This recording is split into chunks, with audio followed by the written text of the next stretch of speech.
पाहता भगीरथ राजा 24. नमस्कार.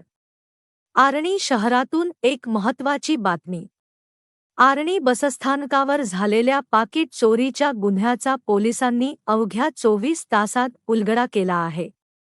12 मार्च रोजी गणेश लोकडे जवळाता मेहकर हे बसमध्ये चढत असताना अज्ञात चोरट्याने त्यांच्या खिशातील 9,700 रुपयांचे पाकीट आणि ओळखपत्रे चोरी केली होती.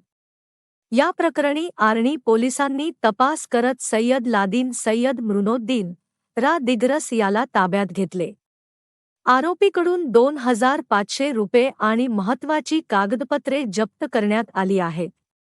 ही कारवाई पोलीस निरीक्षक निलेश सुरकर यांच्या मार्गदर्शनाखाली पोलीस पथकाने पार पाडली. अशाच ताज्या बातम्यांसाठी आमच्या चॅनेलला लाईक, शेअर आणि सबस्क्राईब करा.